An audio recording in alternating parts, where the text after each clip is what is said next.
방위비 분담금이 2배로 오르지 않는다면 주한미군 철수를 본격적으로 검토할 것입니다.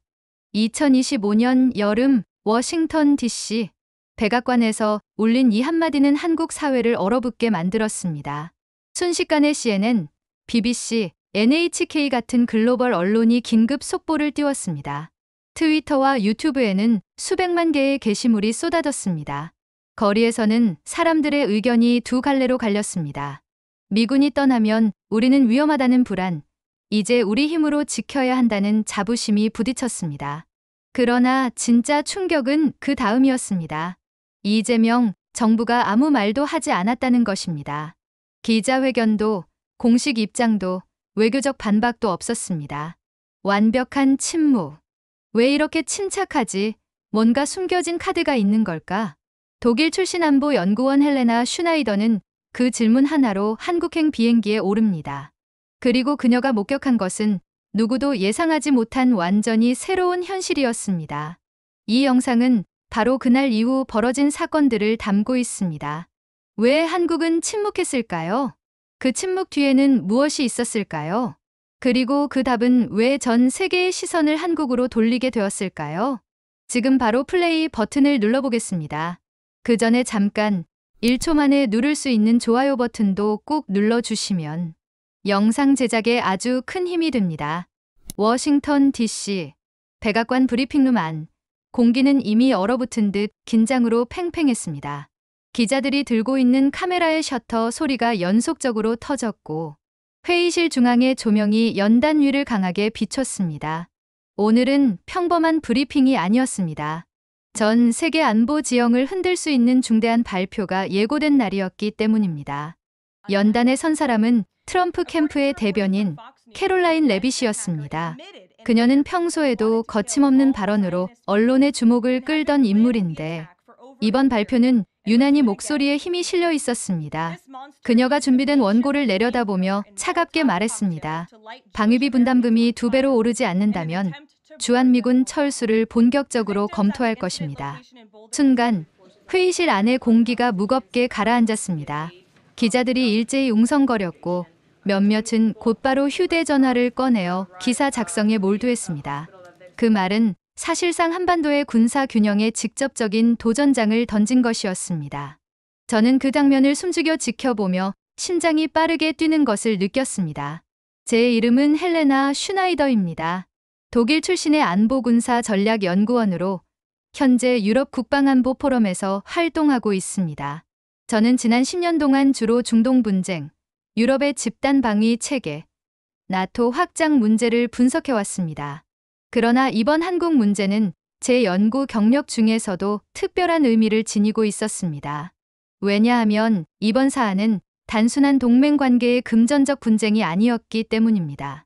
미국이 한반도에서 발을 빼겠다는 위협, 그것은 동북아시아 전체 안보 구도를 뒤흔드는 폭탄 선언이었습니다. 그날 오후 CNN과 BBC, NHK가 동시에 속보를 내보냈습니다. TV 화면 하단에는 굵은 자막이 떴습니다. 미국, 주한미군 철수 검토 공식화. 그리고 수많은 뉴스 해설자들이 화면 속에서 말을 쏟아냈습니다. 이것은 한국에 대한 압박이다. 협상 전략일 뿐이다. 한미동맹의 균열 신호다. 그러나 정작 한국 정부, 즉 이재명 정부는 공식 입장을 내지 않았습니다. 외교부 대변인 브리핑도 없었고 국방부 발표도 없었습니다. 청와대 대통령실 역시 일절 침묵이었습니다. 위기 상황에서 정부가 전혀 반응하지 않는 모습은 제게 충격이었습니다. 저는 속으로 생각했습니다. 왜 아무 말도 하지 않지? 정말 위기를 인식하지 못하는 걸까? 아니면 우리가 모르는 무언가를 믿고 있는 걸까? 그 궁금증은 점점 커져갔습니다. 전문가 집단 내부에서도 의견이 엇갈렸습니다. 이재명 정부가 당황해서 입장을 못 정한 것, 혹은 숨겨둔 전략이 있어서 침묵하는 것이라는 해석이 나왔습니다. 한국 내 여론을 확인하기 위해 온라인과 SNS를 살펴보았습니다. 흥미롭게도 한국 사회는 두 가지 상반된 반응으로 갈라져 있었습니다. 하나는 뚜렷한 불안감이었습니다. 미군이 떠나면 우린 누구한테 의지하나? 북한이 언제든 남침할 수 있다. 또 다른 하나는 묘한 자신감이었습니다. 이제 우리 스스로 지킬 때가 온 거다. 우린 생각보다 강하다. 특히 젊은 세대일수록 후자의 입장이 더 강했습니다. 저는 이 상황이 놀라웠습니다. 유럽 같았으면 이런 발언 하나에 정부 규탄 시위가 벌어지고 금융시장이 흔들리고 사회가 패닉에 가까운 상태로 빠졌을 겁니다. 하지만 한국은 달랐습니다. 불안과 자신감이 동시에 공존하고 있었습니다. 그때 저는 직감했습니다. 한국은 뭔가 숨겨둔 카드가 있다. 이 궁금증을 풀기 위해 저는 바로 한국행 비행기를 예약했습니다. 한국 정부나 군과 연결할 방법은 있었지만 저는 현장에서 직접 보고 느끼고 싶었습니다. 그렇지 않으면 이번 사태를 온전히 이해할 수 없다고 생각했기 때문입니다. 서울 인천국제공항에 도착하자마자 가장 먼저 눈에 들어온 것은 공항 내 곳곳의 대형 모니터였습니다. 그곳에서도 앵커가 굳은 표정으로 뉴스를 전하고 있었습니다. 주한미군 철수 논란, 여야 정치권 공방이 격화되고 있습니다. 정부는 여전히 공식 입장을 내놓지 않고 있습니다. 택시에 올라타자 기사 아저씨가 저를 보며 말을 걸었습니다. 어디서 오셨어요? 독일이요? 뉴스 봤죠? 미군 없으면 위험하다니까요. 북한이 언제 어떻게 나올지 모른다니까. 그 목소리에는 불안이 묻어났습니다. 하지만 시내에서 만난 젊은 대학생은 정반대였습니다. 괜찮습니다. 요즘 우리 군대 많이 강해졌어요. KF-21 같은 것도 있고 미군 없어도 버틸 수 있어요. 그 말은 단순한 허세가 아니라 확신에 가까웠습니다. 저는 다시 노트북을 열고 메모를 시작했습니다. 한국 사회는 두려워하면서도 이상한 자신감을 보여준다. 그 근거는 무엇일까? 이 질문이 제 머릿속에서 점점 커졌습니다. 며칠 뒤 청와대 내부 비공개 브리핑룸에서 열린 회의에 참관할 기회가 있었습니다. 정부 핵심 관계자가 기자단에 단호하게 말했습니다. 속도 조절이 필요합니다. 성급한 대응은 없습니다. 기자들이 술렁이며 작은 목소리로 서로에게 속삭였습니다. 왜 아무 말도 안 하지? 이러다 협상력 떨어지는 거 아니야? 하지만 그 관계자의 표정에는 흔들림이 없었습니다. 마치 모든 상황을 예측하고 있다는 듯했습니다. 저는 그때 깨달았습니다. 이 침묵은 무능해서 나온 게 아니다. 준비된 자신감이다. 그렇다면 그 근거는 무엇일까요? 저는 그 비밀을 반드시 확인하기로 결심했습니다. 그리고 바로 그 결심이 제 인생을 바꿔 놓았습니다. 이것이 제가 이 이야기를 여러분께 들려주려는 이유입니다. 한국이 보여준 준비, 그리고 제가 목격한 충격적인 진실을 이제부터 말씀드리려 합니다. 서울의 여름은 유럽에서 느끼던 그것과 달랐습니다. 습기가 옷에 달라붙을 정도로 무거웠고 공항 게이트를 나서는 순간 숨이 턱 막히는 듯했습니다. 그러나 이날 서울의 공기를 더욱 무겁게 만든 것은 단순한 날씨가 아니라 사회 전반을 뒤덮은 긴장이었습니다. 인천공항 한쪽 벽면에 걸린 대형 모니터에서는 연일 반복되는 뉴스가 흘러나오고 있었습니다. 주한미군 철수 발언 파장 확산, 정부는 침묵. 화면 하단에는 붉은 글씨로 안보 위기라는 자막이 번쩍거렸고 앵커의 얼굴은 심각하게 굳어 있었습니다. 공항 로비를 지나며 사람들의 표정을 유심히 살폈습니다. 몇몇은 휴대전화를 붙잡고 빠르게 뭔가를 검색하고 있었고 어떤 이는 불안한 듯 발걸음을 재촉했습니다. 하지만 전반적인 분위기는 유럽에서 위기 상황을 마주했을 때의 혼란과는 달랐습니다. 분명 긴장감이 있지만 동시에 놀라울 정도의 침착함이 느껴졌습니다. 택시를 잡아타자 기사 아저씨가 룸미러로 저를 보며 말을 걸었습니다. 외국 분이시죠? 어디서 오셨어요? 독일에서 왔습니다. 아, 독일이요? 뉴스 보셨겠네요. 요즘 나라가 시끄럽습니다. 미군이 떠날 수도 있다잖아요. 저는 솔직히 좀 걱정됩니다. 북한이 가만히 있을 리 없잖아요. 전역한 지 오래됐지만 그때 느꼈어요. 미국이랑 같이 있어야 안심된다고요. 그의 목소리에는 억누른 불안이 배어 있었습니다. 신호대기 중 라디오에서 또다시 뉴스가 나왔습니다. 정부, 주한미군 철수 논란의 침묵, 여야 정치권 정면 충돌. 차 안이 잠시 적막해졌고 기사 아저씨는 한숨을 내쉬었습니다. 이게 다 돈 문제라니 솔직히 좀 씁쓸하네요. 저는 간단히 메모를 남겼습니다. 한국의 장년층들은 주한미군에 의존적이라 불안함이 우세하다. 서울 도심에 들어서자 분위기가 바뀌었습니다. 서울대학교 근처 카페에서 대학생 박지훈을 만났습니다. 그는 예상외로 밝은 얼굴이었습니다. 괜찮습니다. 요즘 우리 군대 진짜 강해졌어요. 그는 바로 스마트폰을 꺼내 KF-21 사진과 영상을 보여줬습니다. 이거 보세요. 우리나라가 독자 개발한 전투기예요. 성능이 거의 F-35급이라고 하더라고요. 가격은 절반밖에 안 하고요. 옛날에는 미국 거 없으면 아무것도 못한다고 생각했는데 이제는 아니에요. 영상 속 KF-21은 은빛 동체가 햇빛을 반사하며 하늘로 솟구쳤습니다.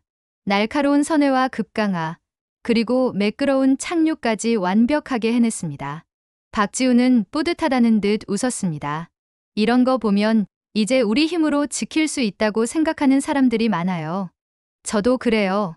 그의 목소리에는 확신이 담겨 있었습니다.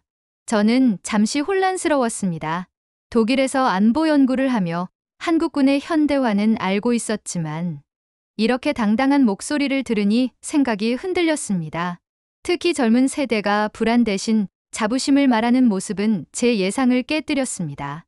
젊은 세대들은 자국의 국방에 대한 자신감이 우세하다. 숙소에 도착했을 때도 분위기는 크게 다르지 않았습니다. 호텔 로비의 TV에서는 여전히 철수 논란이 주요 뉴스로 나오고 있었습니다. 정부, 여전히 공식 입장 없어 여론은 찬반 양분. 그러나 리셉션 직원은 태연하게 웃었습니다. 걱정하지 마세요. 한국은 늘 이런 식이에요. 처음엔 시끄럽다가도 금방 조용해져요. 그 말투에는 위기감보다는 익숙함이 묻어 있었습니다. 저는 속으로 생각했습니다. 정말 준비된 자신감 때문일까? 아니면 위기에 무뎌진 걸까? 객실에 들어오자마자 노트북을 켜고 오늘 만난 사람들의 반응을 정리했습니다. 한국 사회는 불안과 자신감을 동시에 품고 있다. 그러나 이 자신감은 단순한 감정이 아니라 실제적 근거를 기반으로 하고 있다. 저는 그 근거를 반드시 확인해야겠다고 결심했습니다. 다음 날 국방부 협조를 받아 경남 사천 공군기지로 향했습니다. 활주로 한쪽에는 은회색 도색의 KF-21 보람회가 서 있었습니다. 햇빛에 반짝이는 동체와 주변에서 분주하게 움직이는 정비사들의 모습이 눈에 들어왔습니다. 곧 시범 비행이 있을 겁니다. 공군 안내 장교가 말했습니다. 곧 귀가 멍멍해질 정도의 굉음과 함께 KF-21이 활주로를 질주했습니다. 몇 초 만에 하늘로 솟구친 전투기는 믿기 힘들 정도로 부드럽게 선회하며 상승과 급강하를 반복했습니다. 저는 그 광경에서 눈을 떼지 못했습니다. 성능은 F-35급이면서 가격은 절반 수준입니다. 동행한 공군 관계자가 말했습니다.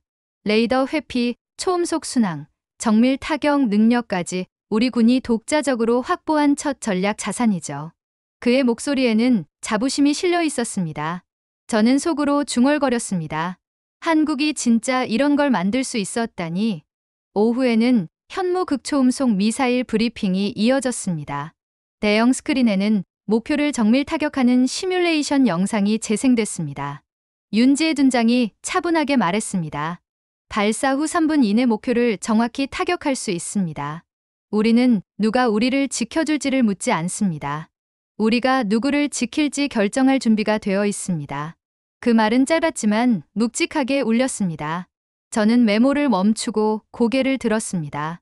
이 자신감 대체 어디서 오는 걸까? 그 순간 저는 깨달았습니다.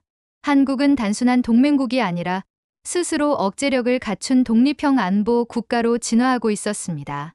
그러나 여전히 의문이 남았습니다. 실전 상황에서도 이 자신감이 통할까? 그 답을 찾기 위해 저는 AI 기반 방어망과 실전 모의훈련 현장을 직접 확인하기로 했습니다. 한국이 숨기고 있는 진짜 카드를 보기 위한 여정은 이제 막 시작된 것이었습니다. 경남 사천의 공군기지는 새벽부터 활기를 띠고 있었습니다. 아직 이른 시간임에도 곳곳에서 들려오는 제트 엔진의 미세한 울림과 금속을 다루는 소리가 공기를 진동시키고 있었습니다. 활주로 주변에는 군용 차량과 정비 인력이 바쁘게 움직이고 있었고 군견을 동반한 경비병들이 삼엄하게 주변을 지키고 있었습니다. 저는 군 관계자의 안내를 받아 특별 참관 구역으로 이동했습니다. 보안 검문소를 지나면서 신분증을 3차례 제시했고 휴대전화를 포함한 모든 전자기기는 반입 금지라는 설명을 들었습니다. 마치 다른 세계로 들어가는 기분이 들었습니다.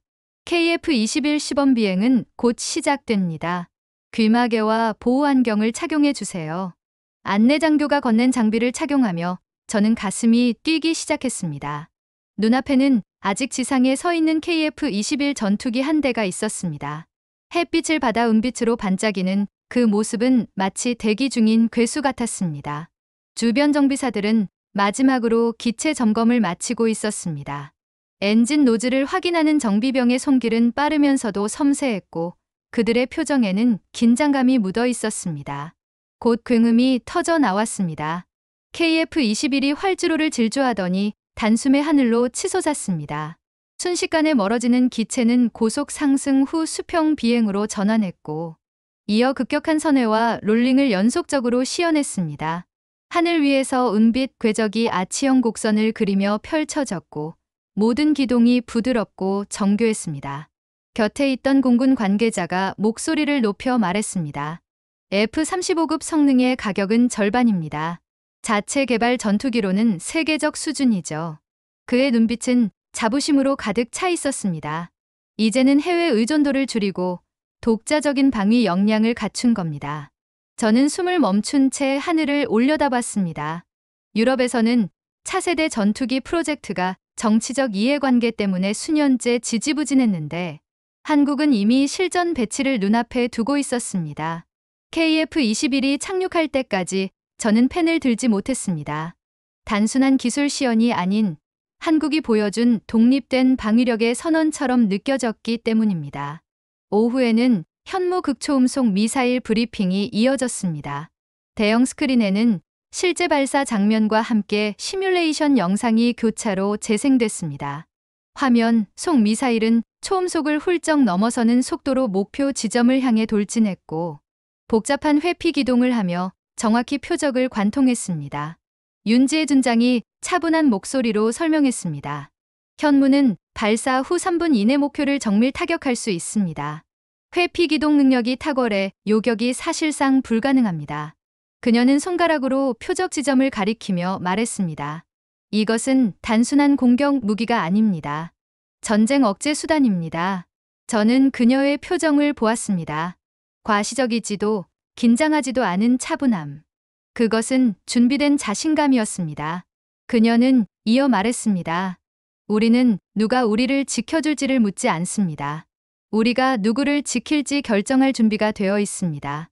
그 한마디가 가슴에 깊이 꽂혔습니다.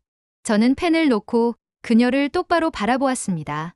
이건 단순한 무기 자랑이 아니다. 전략 철학이 바뀌고 있다. 한국은 과거처럼 동맹에 의존하는 나라가 아니었습니다. 브리핑이 끝난 뒤 저는 수도권 외곽에 위치한 AI 기반 통합방위센터로 향했습니다. 시설에 들어서는 순간 마치 미래 영화 속 한 장면에 들어온 듯한 착각이 들었습니다. 중앙홀에는 거대한 입체 전장 지도가 실시간으로 업데이트되고 있었고 수십 개의 드론 편대가 공중에서 자동으로 임무를 수행하는 영상이 벽면 모니터에 연속적으로 송출되고 있었습니다. 한국형 방어망은 분산형 자율 시스템 기반입니다. 설명관이 차분하게 말했습니다. 미군식 중앙 집중형 지휘 체계와 달리 어느 한 지점이 공격받더라도 전체가 마비되지 않습니다. 시스템 스스로 판단해 최적의 대응을 하도록 설계됐습니다. 저는 데이터를 가득 띄운 스크린을 바라보며 놀라움을 감추지 못했습니다. AI가 위협 요소를 분석하고 최적의 대응 수단을 선택하는 데 걸리는 시간은 불과 1, 2초에 불과했습니다. 위협 평가, 요격 가능성 분석, 대응 지시까지 완전 자동화되어 있었습니다. 이건 무기 체계가 아니라 전쟁 자체를 막는 구조네요. 제가 혼잣말하듯 중얼거리자 설명관이 고개를 끄덕였습니다. 맞습니다. 공격할 유인을 사라지게 만드는 것. 그게 바로 우리의 목표입니다. 저는 그 순간 한국의 자신감을 이해했습니다. 이 나라는 단순히 무기를 만드는 것이 아니라 새로운 전쟁 억제 철학을 구축하고 있었습니다. KF-21 현무 극초음속 미사일, 그리고 AI 기반 방어망. 이 세 가지가 결합한다면 기존 동맹 패러다임을 뛰어넘는 독립형 억제 체계가 완성됩니다. 그러나 한 가지 의문은 여전히 남았습니다. 이 시스템이 실제 전장에서도 통할까? 그 답을 찾기 위해 저는 실전 모의훈련 참관을 요청했습니다. 군 관계자는 미소를 지으며 말했습니다. 마침 다음 주에 강원도에서 대규모 훈련이 있습니다. 직접 보시면 생각이 달라질 겁니다. 저는 속으로 중얼거렸습니다. 한국이 숨긴 카드가 드러나기 시작했다. 하지만 진짜 확인은 이제부터다. 다음 목적지는 강원도의 험준한 산악지대, 실제 전장을 방불케 하는 모의훈련장이었습니다. 강원도의 산악지대는 그 자체가 요새 같았습니다. 깎아지른 절벽과 수풀로 뒤덮인 계곡이 자연스럽게 방벽을 이루고 있었고, 구름이 산허리를 감싸며 흐르고 있었습니다. 제가 도착한 곳은 일반 지도에도 표시되지 않는 비공개 군사 훈련장이었습니다. 입구에 다다르자 긴장감이 한층 짙어졌습니다. 완전 무장한 군인들이 도열해 있었고, 검문소에는 두 겹의 철제 게이트가 설치되어 있었습니다. 출입증 확인합니다. 군인이 제 신분증을 스캔하고는 다시 한번 제 얼굴과 대조했습니다. 전자기기 반입 금지입니다. 모든 장비는 여기 보관해 주십시오. 휴대전화와 녹음 장비, 심지어 스마트워치까지 모두 회수된 뒤에야 저는 안으로 들어갈 수 있었습니다. 훈련장 내부로 들어서자 그 규모에 압도되었습니다. 산악지형 곳곳에 숨겨진 방어 시설들이 자연과 하나가 된 듯 위장되어 있었고, 하늘 위에는 이미 수십 대의 드론이 떠 있었습니다. 작은 날개를 가진 무인기들이 일정한 간격을 유지하며 산 위를 선회하고 있었습니다. 날개 끝에 LED가 전멸하면서 통신 신호가 교차하는 모습은 마치 한 편의 공중발레 같았습니다. 제가 놀란 표정을 짓자 안내 장교가 미소를 지었습니다. 이 드론들은 모두 AI 자율 제어로 움직입니다. 중앙에서 명령하지 않아도 스스로 판단하고 움직이죠. 그의 말투에는 확신이 묻어 있었습니다. 곧 훈련 개시 명령이 떨어졌습니다. 시뮬레이션으로 설정된 적군이 여러 방향에서 동시에 침투하기 시작했습니다. 전장 지도의 붉은 점들이 빠르게 움직였습니다. AI가 즉시 위협도를 분석하고 최적 대응 경로를 산출했습니다. 타격 경로 계산 완료. 자동 요격 개시. 차분한 기계음이 지휘소에 울렸습니다. 고찬 능선 위 자동화 포대가 회전하며 목표 방향을 향했습니다. 포신 끝에서 번쩍이는 섬광과 함께 강력한 폭발음이 울렸습니다. 훈련장 곳곳에서 굉음이 연달아 터졌습니다. 드론 편대는 실시간으로 침투 경로를 추적했고, 데이터는 곧바로 전장 지도에 반영되었습니다. AI는 새로운 위협이 발생할 때마다 대응 시나리오를 재설정했고, 지휘관은 단지 결과를 확인하는 수준이었습니다. 모든 과정이 불과 몇 초 안에 진행됐습니다. 적군 침투 시도 전원 차단, 아군 피해 0점. 훈련관이 결과를 보고했습니다. 그러나 누구도 크게 환호하지 않았습니다. 모두가 당연하다는 듯 고개를 끄덕이며 다음 절차로 넘어갔습니다. 저는 속으로 중얼거렸습니다. 이건 단순한 군사훈련이 아니야. 전쟁 억제 모델을 눈앞에서 보고 있는 거야. 윤지혜 준장이 헬멧을 벗으며 저를 바라봤습니다. 우린 미군이 떠나는 그날을 대비해 10년 전부터 준비했습니다. 단 하루, 단 한 시간도 허투루 보내지 않았습니다. 그녀의 표정에는 자부심이 담겨 있었습니다. 저는 잠시 말을 잃었습니다. 유럽에서 안보를 연구하며 많은 훈련을 참관했지만 이런 준비성과 침착함은 본 적이 없었습니다. 10년 동안 준비했다고 하셨죠? 제가 묻자 윤 준장은 고개를 끄덕였습니다. 네, 그동안 수많은 실패와 시행착오가 있었습니다. AI 시스템이 처음 도입됐을 때는 오류가 많았고 드론 제어 기술도 미숙했죠. 그러나 포기하지 않았습니다. 우리는 끝까지 완전한 독립방어 체계를 목표로 했습니다. 그녀의 목소리는 담담했지만 강했습니다. 저는 다시 하늘을 올려다보았습니다. 드론 편대가 여전히 일정한 간격을 유지하며 하늘을 가르고 있었습니다. 그 모습은 마치 살아있는 유기체처럼 유연했고 그 자체가 우리는 준비됐다는 메시지를 전달하는 것 같았습니다. 훈련장 반대편에서는 지상 병력 훈련이 이어지고 있었습니다.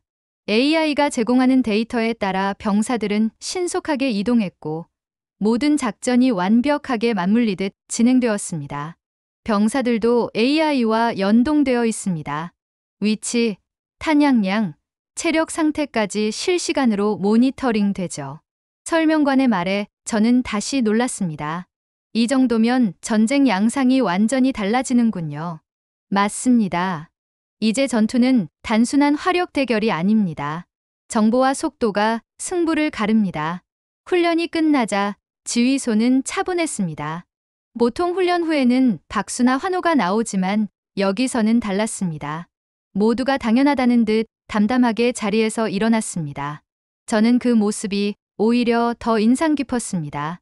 이들은 자신들이 무엇을 해냈는지 너무나 잘 알고 있다. 윤지혜 준장이 다시 제 쪽으로 다가왔습니다. 이제 아시겠죠?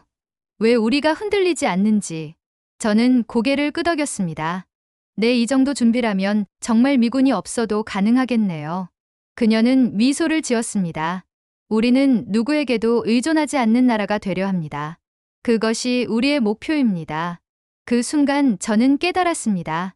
이재명 정부가 왜 침묵으로 일관했는지, 왜 위기 속에서도 흔들리지 않았는지 말입니다. 그 침묵은 무모함이 아니라 준비된 자신감이었습니다. 한국은 단순한 동맹국이 아니라 전쟁 없는 억제 구조를 만든 새로운 모델 국가였습니다. 훈련장을 떠나기 전 저는 마지막으로 하늘을 바라봤습니다.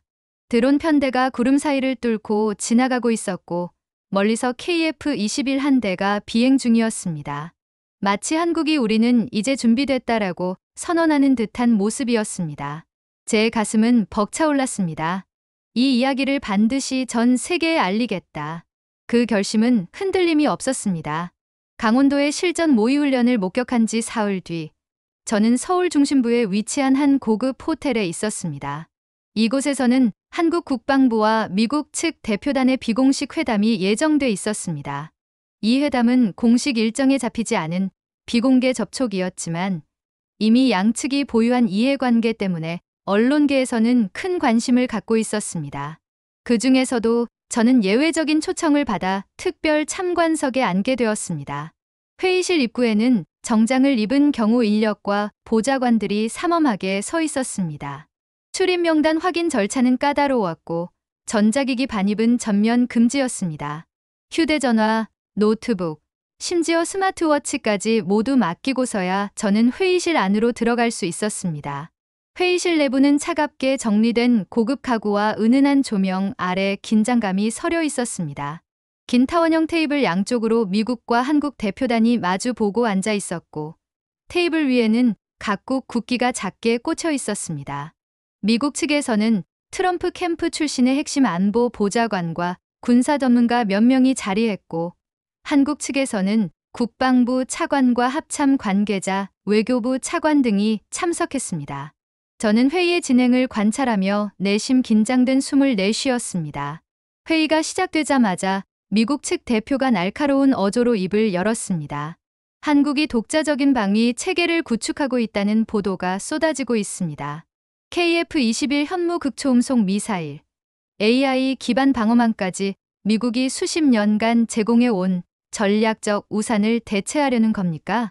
그의 목소리는 단호했고 손에 쥔 서류를 탁자에 내려치듯 두드렸습니다. 이건 단순한 자립 문제가 아닙니다. 동맹에 대한 신뢰 훼손이며 우리 의회는 이를 심각하게 보고 있습니다. 한국 국방부 차관은 잠시 눈을 감았다가 차분하게 대답했습니다. 우리는 동맹을 포기하려는 것이 아닙니다. 그러나 스스로를 지킬 능력을 확보해야 한다는 것이 저희의 판단입니다. 주한미군 철수 가능성이 공개적으로 언급된 상황에서 국민의 안전을 전적으로 타국의 결정을 기다리며 맡길 수는 없습니다. 미국 측 보좌관이 즉각 반발했습니다. 그 과정에서 미국 방산 시장을 직접 위협하고 있습니다. KF-21은 사실상 F-35의 경쟁 모델이고 AI 기반 방어망은 미국이 구축해온 전략 체계를 무력화할 가능성이 있습니다. 한국이 이 길을 계속한다면 미국은 동맹 구조를 재검토할 수밖에 없습니다.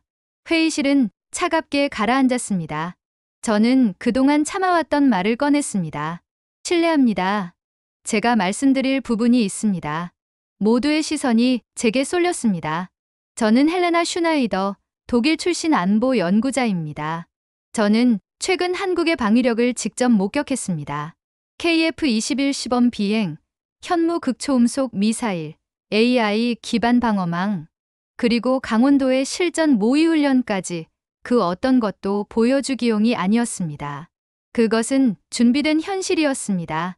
미국 측 대표는 눈썹을 찌푸렸습니다. 당신은 지금 한국 편을 드는 겁니까? 저는 숨을 고르고 대답했습니다. 저는 사실을 전하는 연구자입니다. 미군 철수 가능성 발언이 전 세계를 흔들었습니다. 그 상황에서 한국이 독자 방위 능력을 강화하는 것이 왜 동맹에 대한 도전입니까? 오히려 이것은 동맹을 더 안정적으로 만드는 길 아닙니까? 회의실은 정적에 휩싸였습니다. 한국 측 인사 중 몇 명은 고개를 끄덕였고 미국 측 인사들은 불쾌한 표정을 지었습니다. 한국 외교부 차관이 말했습니다. 동맹이란 한쪽이 일방적으로 지배하고 다른 쪽이 따르는 관계가 아닙니다. 서로 독립된 상태에서 협력할 때 진정한 동맹이 되는 겁니다. 미국 측 보좌관의 얼굴이 붉게 달아올랐습니다. 그건 이상적인 이야기입니다. 현실은 다릅니다. 한국이 지금처럼 나가면 우리는 방위 비용 재검토뿐만 아니라 기술 협력 중단까지 검토할 수밖에 없습니다. 그의 어조는 협박에 가까웠습니다. 한국 국방부 차관은 미소도 없이 단호하게 대답했습니다. 우리는 우리의 길을 갈 것입니다. 필요하다면 어떤 압력에도 대비할 준비가 되어 있습니다. 분위기는 점점 냉각됐고 회의는 사실상 결론 없이 끝났습니다. 미국 측 대표단은 냉랭한 표정으로 회의장을 떠났고 한국 측 인사들은 서로 조용히 고개를 끄덕였습니다. 그러나 긴장은 끝나지 않았습니다. 회의가 끝나고 나오려는 순간 미국 측 보좌관 한 명이 제게 다가왔습니다. 이걸 기사화하지 마십시오. 당신 커리어에 좋지 않을 겁니다. 그의 목소리는 낮지만 차갑게 가라앉아 있었습니다. 저는 그를 똑바로 바라봤습니다. 저는 진실을 전하는 기자이자 연구자입니다. 진실을 묻어달라는 요청은 받아들일 수 없습니다. 그는 잠시 저를 노려보다 아무 말 없이 돌아섰습니다. 호텔 밖으로 나와 서울의 밤거리를 바라봤습니다. 거리에는 평화로운 일상이 이어지고 있었습니다. 차량이 질서정연하게 움직였고 사람들은 웃으며 대화를 나누며 걸어가고 있었습니다. 불과 며칠 전 주한미군 철수 발언으로 술렁이던 그 사회가 이제는 자신감으로 가득 차 있었습니다. 저는 스스로 중얼거렸습니다. 한국은 단순한 동맹국이 아니야. 이제 새로운 질서를 만드는 나라야. 나는 이 변화를 기록할 것이다. 미국 측 대표단과의 회의가 끝난 그날 밤, 저는 호텔 방에 누워 천장을 바라보고 있었습니다. 하지만 눈은 감기지 않았습니다. 머릿속에서는 오늘 있었던 회의 장면이 계속 재생되었습니다. 미국 측 보좌관의 날카로운 목소리, 한국 국방부 차관의 흔들림 없는 답변, 그리고 제가 직접 보았던 KF-21과 현무, AI 방어망의 모습까지. 내가 본 것은 단순한 무기가 아니었다. KF-21의 고개 같은 기동, 현무의 초정밀 타격 능력, AI가 주도하는 무인 방어 체계. 이것은 단순히 전쟁할 준비가 아니라 전쟁을 막기 위한 준비였습니다. 하지만 미국은 여전히 과거에 머물러 있었습니다. 그들은 동맹이란 한쪽이 의존하고 다른 한쪽이 보호하는 구조라고 생각하고 있었습니다. 아니, 이건 이미 깨져야 할 프레임이야. 다음 날 아침, 저는 다시 국방부에 있는 윤지혜 준장을 만났습니다. 회의실에서 그녀는 차분히 앉아 있었지만 눈빛은 강했습니다. 어제 회의가 꽤 격렬했죠? 그녀가 먼저 물었습니다. 네. 미국이 저렇게 반발할 줄은 몰랐습니다. 미국은 늘 그랬습니다. 동맹이 자신들의 전략 틀에서 벗어나는 것을 두려워하죠. 하지만 우리 입장에서는 당연한 준비였습니다. 그녀는 커피를 한 모금 마시며 말을 이었습니다. 우리는 지난 10년 동안 독립형 억제력을 만들기 위해 모든 것을 쏟아부었습니다. 처음 AI 시스템을 적용했을 때 오류가 속출했고, 무인드론은 제어가 잘 되지 않아 여러 차례 추락했죠. 하지만 멈추지 않았습니다. 왜냐하면 우리는 알아야 했거든요. 누군가가 우리를 지켜줄 것이라고 기대할 수 없다는 것을. 그녀의 목소리는 담담했지만 그 안에 지난 시간의 무게가 담겨 있었습니다. 결국 한국은 누가 우리를 지켜줄까에서 우리가 누구를 지킬까로 질문을 바꾼 거군요. 제가 그렇게 말하자 윤 준장은 미소를 지었습니다. 맞습니다. 전쟁 억제는 의지에서 시작됩니다. 그리고 그 의지를 실현할 수 있는 기술이 결합되면 비로소 진짜 힘이 되는 겁니다. 인터뷰를 마친 뒤 저는 다시 강원도 훈련장으로 향했습니다.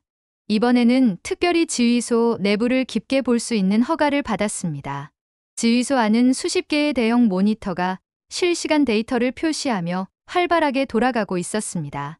전장 지도 위의 작은 점들이 위협을 의미했고 AI는 실시간으로 그 점들의 움직임을 추적하면서 대응 계획을 업데이트했습니다. 그 모습은 마치 살아있는 신경망을 보는 듯했습니다. 훈련 참관을 마치고 숙소로 돌아오는 길에 제 마음은 이상하게 벅찼습니다. 이건 단순한 군사력 자랑이 아니야. 국가가 평화를 위해 어떤 준비를 할 수 있는지 보여주는 새로운 철학이야. 한국은 전쟁 억제를 위해 군사력을 사용할 수 있는 힘에서 사용하지 않아도 되는 힘으로 바꿔놓고 있었습니다. 그날 저녁 노트북을 켜고 글을 쓰기 시작했습니다. 손끝이 떨렸습니다.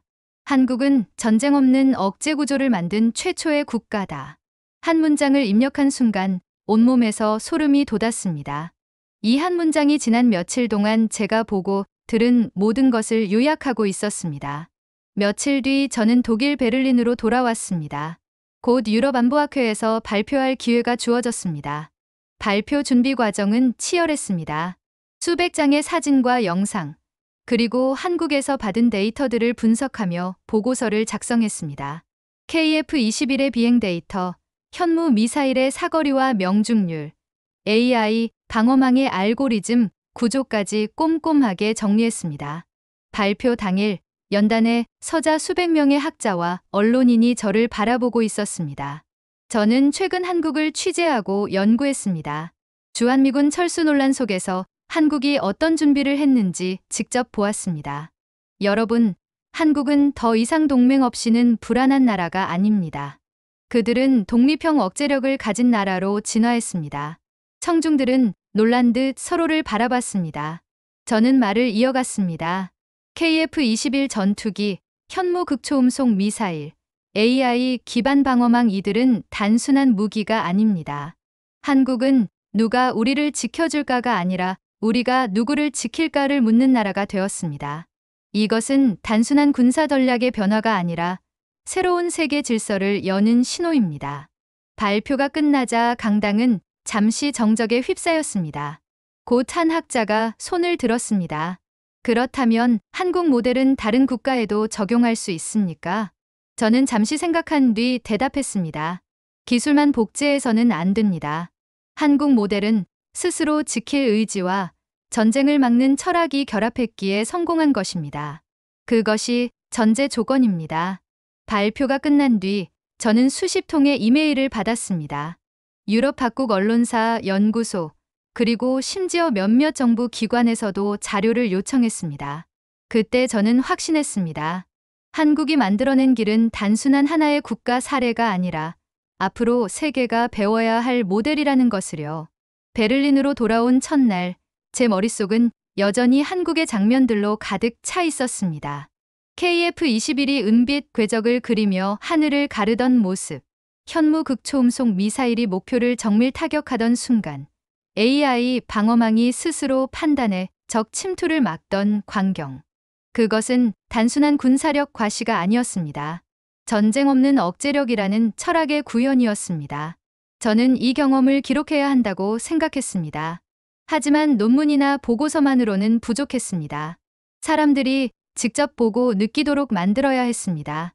그래서 저는 다큐멘터리 제작을 결심했습니다. 제 책상 위에는 한국에서 가져온 외장하드가 수북이 쌓여 있었습니다. 강원도 훈련장의 현장 음성, KF-21 이륙 장면, 현무 미사일 타격 실험, 그리고 윤지혜 준장의 인터뷰가 담긴 영상들. 저는 그 자료들을 하나하나 재생하며 구상 노트를 채웠습니다. 이건 무기가 아니라 철학에 관한 이야기야. 제 머릿속에서 전쟁 억제라는 키워드가 반복해서 떠올랐습니다.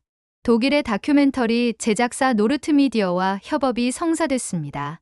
첫 회의에서 프로듀서 안나가 저를 바라보며 물었습니다. 군사력 홍보물로 보이지 않게 할 수 있나요? 저는 즉시 대답했습니다. 네. 핵심은 무기가 아니라 철학입니다. 한국은 스스로를 지키기 위해 무장을 한 것이 아니라 전쟁을 막기 위해 준비한 나라라는 걸 보여줄 겁니다. 회의실에 있던 편집 감독 한스가 고개를 끄덕였습니다.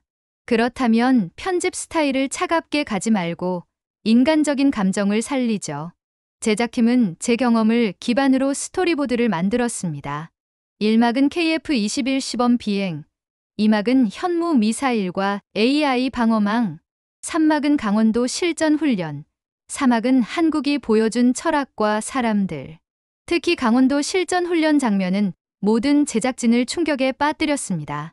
드론 편대가 하늘을 가르고 AI가 위협을 실시간 분석하며 자동화 포대가 정확하게 대응하는 장면은 전쟁 영화보다 더 사실적이었습니다. 편집실에서 영상을 보던 촬영감독 한스가 중얼거렸습니다. 이건 군사 영상이 아니라 하나의 시스템, 아니, 철학이 움직이는 걸 보여주는 것 같아요. 저는 웃으며 대답했습니다. 맞아요. 이게 바로 한국이 만든 새로운 안보 패러다임이에요. 3개월간의 편집 끝에 다큐멘터리 한국, 동북아의 평화 설계자가 완성되었습니다. 내레이션은 제가 직접 맡았습니다. 한국은 단순히 강한 군사력을 갖춘 나라가 아니었습니다. 그들은 전쟁 없는 억제 구조를 만들었습니다. 이 억제력은 단순히 국경을 지키는 것이 아니라 평화를 설계하는 새로운 방식입니다. 다큐멘터리는 유럽 공영방송 ARD에서 첫 방영되었습니다. 첫 방송이 끝나기도 전에 SNS에는 샤코리아 시큐리티 모델 해시태그가 폭발적으로 퍼졌습니다. 한국이 이렇게 준비된 줄 몰랐다. 우리 유럽도 이런 모델이 필요하다. 전쟁을 막는 힘, 진짜 힘이다. 댓글에는 놀라움과 존경이 뒤섞인 반응이 이어졌습니다. 이틀 뒤 BBC는 21세기 동북아 안보의 새로운 축이라는 분석 기사를 내보냈고 CNN은 우리는 한국을 얕봤다라는 헤드라인을 뽑았습니다. 심지어 그동안 회의적이던 미국의 일부 군사 매체조차 태도를 바꾸었습니다. 한국은 이제 더 이상 안보 수혜국이 아니라 독립된 억제력을 가진 모델 국가다. 유럽 각국 정부도 반응했습니다. 독일 국방부는 공식적으로 한국형 억제력 연구 프로젝트를 시작했고 폴란드와 노르웨이는 한국 방위산업체와의 협력 논의를 시작했습니다. 유럽 학계에서는 한국 모델을 주제로 한 긴급 세미나가 열렸고 저는 그곳에 초청되어 발표를 하게 되었습니다. 발표장에서 저는 이렇게 말했습니다. 한국은 누가 우리를 지켜줄까를 묻는 대신 우리가 누구를 지킬까를 묻는 나라가 되었습니다. 이 철학이야말로 한국 모델의 핵심입니다. 다큐멘터리 방영 이후 제 이메일은 폭발했습니다. 유럽 각국 언론사, 연구소, 심지어 몇몇 정부 기관까지 자료를 요청해 왔습니다. 그 와중에 한국에서 윤지혜 준장으로부터 이메일이 도착했습니다. 다큐멘터리 잘 봤습니다. 우리를 있는 그대로 보여줘서 감사합니다. 당신의 용기가 우리의 길을 더 넓혀줬습니다. 그 짧은 메시지를 읽는 순간 제 눈가가 뜨거워졌습니다. 제가 본 것을 세상에 알린다는 일이 이렇게 큰 반향을 가져올 줄은 몰랐습니다. 밤늦게 사무실에 홀로 앉아 다큐멘터리를 다시 재생했습니다. KF-21 편대가 구름을 뚫고 날아오르는 장면, 현무 미사일이 목표를 명중시키는 장면, AI 방어망이 적 침투를 완벽히 차단하는 모습, 그 위에 흐르는 제 목소리가 들렸습니다. 한국은 전쟁 없는 억제 구조를 만든 최초의 국가입니다. 이제 그들의 길을 따라가야 할 차례는 우리 모두의 몫입니다. 화면이 암전되는 순간 저는 깊은 숨을 내쉬었습니다. 나도 변했다. 나는 연구자일 뿐 아니라 변화를 알리는 사람이 되었다. 제 손은 이미 다음 보고서의 제목을 적고 있었습니다. 한국 모델, 세계를 바꾸다. 다큐멘터리 한국, 동북아의 평화 설계자가 세상에 공개된 지 불과 한 달 만에 세계는 눈에 띄게 달라져 있었습니다. 처음 방송을 내보낸 독일 ARD 편성국장은 제게 흥분된 목소리로 전화를 걸어왔습니다.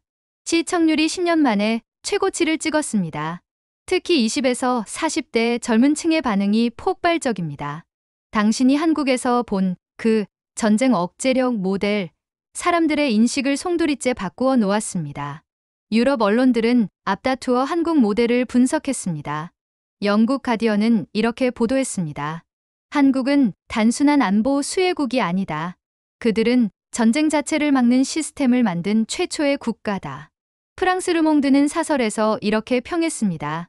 한국의 억제력은 냉전식 군비 경쟁이 아니라 평화를 중심에 둔 새로운 철학이다. SNS도 뜨겁게 달아올랐습니다. 해시태그 샵코리아 시큐리티 모델이 유럽, 미국, 아시아에서 동시 트렌드 1위를 차지했습니다. 트위터에는 이런 글들이 잇따랐습니다. 우리도 한국처럼 준비해야 한다. 전쟁을 막는 억제력, 이게 진짜 힘이다. 한국이 보여준 건 군사력이 아니라 미래다. 정치권도 움직이기 시작했습니다. 독일 연방의회 국방위원회는 한국형 억제력 연구를 위한 특별 태스크포스를 발족했고, 폴란드와 노르웨이는 한국 방산기업과 협력 논의를 본격화했습니다. 유럽의 젊은 연구자들은 앞다투어 한국 사례를 분석하며 새로운 논문 주제를 찾고 있었습니다. 그러나 세계가 한국을 바라보는 시선 속에는 또 다른 기대와 불안이 섞여 있었습니다. 바로 미국 트럼프 행정부가 추진한 LNG 액화천연가스 수출 압박이었습니다. 미국은 인도네시아와 150억 달러 규모의 에너지 구매 계약을 체결했고, 베트남과는 LNG 수입 터미널 건설 계약을 맺었습니다. 타이완과 태국 등도 미국산 LNG 수입 계약이나 의향서를 체결했습니다. 심지어 에너지 수요 감소로 공급 과잉 상태인 일본마저 2030년부터 20년간 매년 550만 톤을 수입하기로 약속했습니다. 트럼프 대통령은 당당하게 말했습니다. 우리가 에너지를 보유한 건 행운입니다. 그건 발밑의 황금 액체이며 우리는 그걸 활용할 겁니다. 이 정책의 정점은 440억 달러 규모의 알래스카 가스관 프로젝트였습니다. 경제성이 낮아 미국 기업조차 손을 뗀 사업이었지만 트럼프 행정부는 동맹국이라는 명분을 내세워 한국, 일본, 타이완의 참여를 강하게 압박했습니다. 동맹이 함께해야 세상이 평화로워진다는 말이 공식 입장이었습니다. 그러나 전문가들은 경고했습니다. 앞으로 이 3년 내 LNG 공급 과잉이 발생할 가능성이 높고, 알래스카에서 연간 2천만 톤이 추가로 공급되면 가격 폭락은 불가피하다는 것이었습니다. 이미 장기 계약으로 묶인 국가는 큰 손실 위험에 노출될 수밖에 없었습니다. 알래스카 주민들은 이렇게 외쳤습니다. LNG를 생산하기도 전에 공급 과잉이 발생할 겁니다. 이건 터무니없는 발상입니다. 한국도 이 압박에서 자유롭지 않았습니다. 에너지 자립과 재생에너지 확대라는 목표, 그리고 전 세계적 기후 변화 대응 약속까지 모든 것이 얽혀 있었습니다. 세계는 질문했습니다. 전쟁 없는 억제력을 만든 한국은 에너지 압박이라는 새로운 도전에 어떻게 대응할 것인가? 이 물음은 단순히 한국만의 문제가 아니었습니다. 한국이 이 문제를 어떻게 풀어내는지가 다른 동맹국, 나아가 세계 전체의 새로운 표준이 될 수 있었습니다. 저는 그 사실을 누구보다도 잘 알고 있었습니다. 며칠 뒤 저는 UN 평화안보포럼에서 기조연설을 하게 되었습니다. 세계 각국의 외교관과 군사경제 전문가, 에너지 정책 담당자들이 제 앞에 앉아 있었습니다. 수백 개의 시선이 제게 쏠려 있었고, 강당은 숨소리조차 들리지 않을 정도로 고요했습니다. 저는 차분히 말을 시작했습니다. 존경하는 여러분, 한국은 전쟁 없는 억제 구조를 만든 최초의 국가입니다. 그들은 누군가의 보호를 받기 위해 기다리지 않았습니다. 스스로 지킬 수 있는 힘을 만들었고, 그것은 단순한 무기가 아니라 전쟁 자체를 막는 억제 구조였습니다. 저는 그 현장을 직접 보았습니다. 그것은 군사력 과시가 아니라 미래를 준비하는 모습이었습니다. 청중들은 조용히 제 말을 들었습니다. 저는 목소리를 조금 높였습니다. 이제 그 한국이 새로운 시험대에 섰습니다. 그것은 에너지 종속이라는 위기입니다. 세계는 한국이 어떤 선택을 할지 주목하고 있습니다. 저는 믿습니다. 한국은 다시 한번 스스로 해답을 찾을 것입니다. 군사에서 보여준 자립, 그리고 평화를 지키려는 철학을 에너지 분야에도 적용할 것입니다. 잠시 말을 멈춘 뒤 청중을 둘러보며 선언했습니다. 한국은 단순한 동맹국이 아닙니다. 그들은 변화를 이끄는 나라입니다. 군사 독립에서 출발한 그 길은 이제 에너지 자립, 그리고 지속 가능한 평화 전략으로 이어질 것입니다. 한국이 보여줄 해법은 전 세계가 배워야 할 모델이 될 것입니다. 우리가 배우고 따라야 할 길은 바로 한국이 만들어가는 길입니다. 연설이 끝나자 강당은 정적에 휩싸였다가 곧 우레 같은 박수가 터졌습니다. 수많은 사람들이 자리에서 일어나 기립박수를 보냈습니다.